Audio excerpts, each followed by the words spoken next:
Bonsoir Vadio et bienvenue dans nos locaux. Vous êtes ici à Washington DC. À titre de rappel, vous avez été invité par le comité d'organisation du concours Miss Bay Africa États-Unis. Et nous savons que vous êtes également là par ailleurs, présent pour la sortie de votre nouvel album. Nous allons y revenir. Avant toute chose, pouvez-vous vous présenter?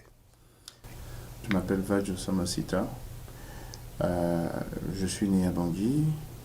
J'ai commencé la musique depuis 1982, que je suis devenu musicien, on va dire professionnel parce que on va jouer dans les bars, on a quelque chose. Alors, 1982, pour ne pas vous couper, vous avez commencé la musique en 1982, ça fait pratiquement une trentaine d'années, et de là, vous vous présentez, vous êtes reconnu comme un musicien professionnel. Alors, votre parcours, est-ce que vous pouvez nous en parler, vous? Comment en êtes-vous arrivé là? Bon, tout a commencé, je suis issu d'une famille où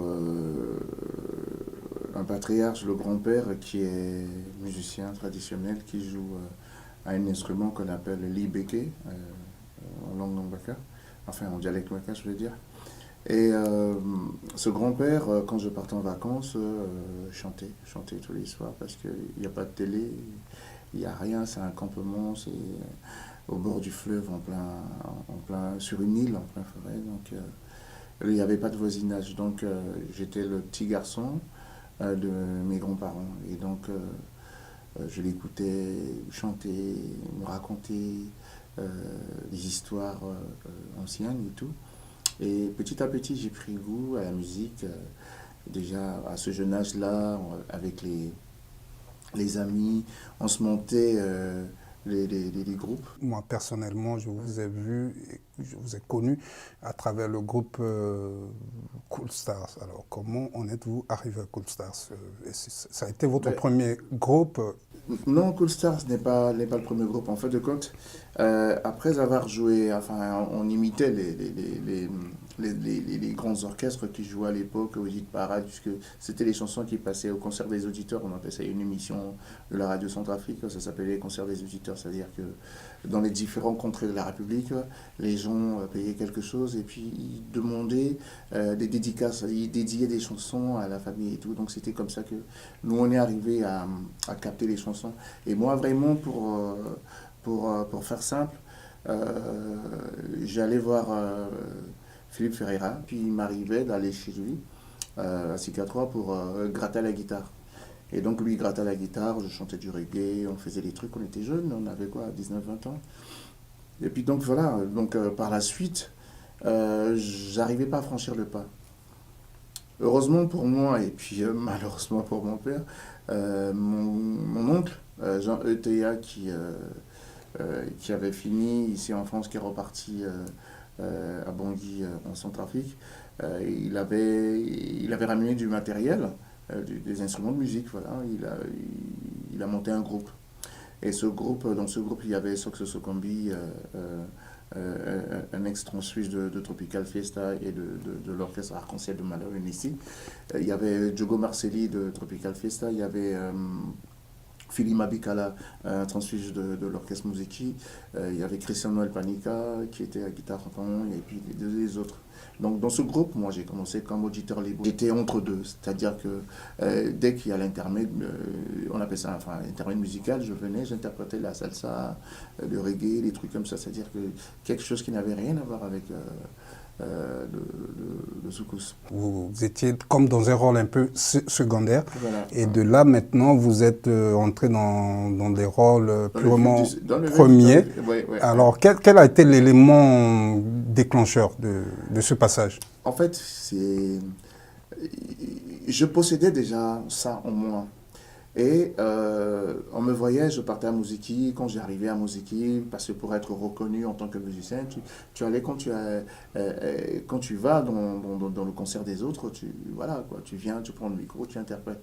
Ils avaient l'habitude maintenant de me voir assez souvent interpréter des très belles chansons, de reggae, des salsa, machin. Et quand je venais comme ça, quelques musiciens, que ce soit de Mouziki, que ce soit de Canon commençais à savoir que voilà, quoi, je commençais à connaître le métier. Donc parfois ils m'invitaient sur la scène. Et c'est comme ça, de fil en aiguille, que les choses se sont faites. Et j'ai commencé à asseoir une petite réputation. Mais ça, c'est entre les artistes. Et donc, un peu après, mon cousin, Bovy Gazolema, qui était l'un des responsables de l'orchestre Canon Star. Un instant. Voilà, comme j'allais beaucoup là-bas, et puis avec le défunt Karawa, on avait des amis qui étaient de la même famille, et donc ça rapprochait un peu plus.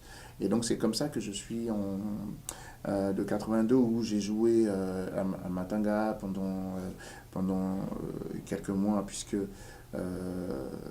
je vais arrêter, puisqu'en 82 j'étais en première, et donc là je suis passé en terminale, donc j'ai pris une année sabbatique, c'est-à-dire que pas de musique pour passer le bac. Et donc après le bac, je suis passé avec Canon Star en 84. En 84, je crois que j'ai fait les chœurs de la chanson Le Vieillard de Delmas. Le Vieillard. Donc on a été en tournée à Berberati, machin. Et puis quand je suis revenu à Bangui, après je suis parti en France. Et quel est le premier groupe où on peut dire où Vadjo a été connu sous son vrai bonnet de musicien? Alors j'allais pas être finalement, c'est le sort qui fait, c'est le sort qui fait que lorsque j'engage le projet de mes études dans le Finistère, c'est un DUT en transport logistique. Donc, mon père m'envoie là-bas chez son ami, son associé. Et donc, dans le Finistère, je vais là-bas. Après, je fais mes excursions à Brest, etc. Et il s'est passé quelque chose. Donc, il y avait une loi qui était sortie, donc il fallait que je reparte à Bangui pour renouveler mon visa, puisque avant on partait, c'était quoi? C'était sans visa, il suffisait simplement d'avoir un certificat d'hébergement et voyager. Et donc, du coup, j'étais obligé de repartir pour faire parce que mon passeport. Et donc, du coup, quand je suis reparti, Mobaz est venu me voir. Il m'a dit, ah ben tiens, depuis que tu es parti, j'ai quitté le Canon Star avec Cisa et Conta. On a essayé de monter un groupe Cool Star qui n'a pas très très bien fonctionné. Et puisque tu es là et que Trésor, le Malabar est parti de Makebe, donc j'ai envie qu'on reprenne le truc. Et c'est comme ça que je suis revenu à Bangui le 26 septembre 86, et 3 mois après, on allait reprendre les activités de cadence de Cool Star. Ouais. Et donc le premier concert, c'était organisé par les soins de Régis Sissoko, avec Jacques Le Viquelin qui filmait. Et puis ensuite, c'était un concert, enfin, on accompagnait à Gaz de Coco, et en même temps, on faisait notre retour, le Cool Star faisait son retour sur scène. Et moi, je pense qu'il y avait aussi PS en âme, le grand frère Jude Bondez. Vous vous retrouvez à Cool Star. De Cool Star, je pense qu'il y a eu un passage au Canon Star. De Canon Star, vous êtes de retour à Paris. Oui. Avez-vous continué continuer la musique quand vous êtes rentré? J'étais très triste parce que lorsque la décision est arrivée pour que je puisse partir, j'étais partagé entre le fait que je venais d'enregistrer une chanson, de faire les chœurs, c'est un grand pas.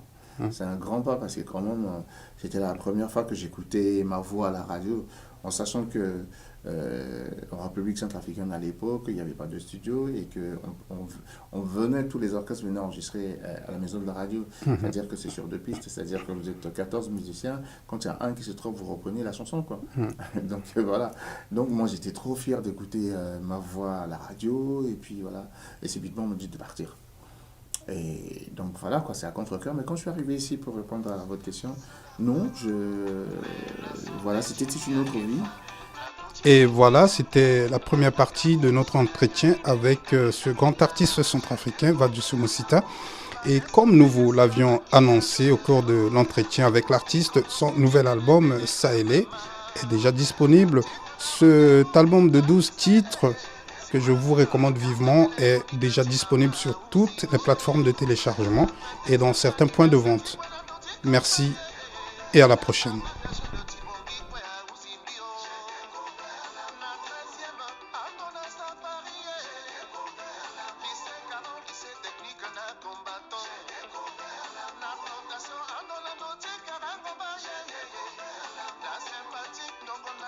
jardin d'Éden.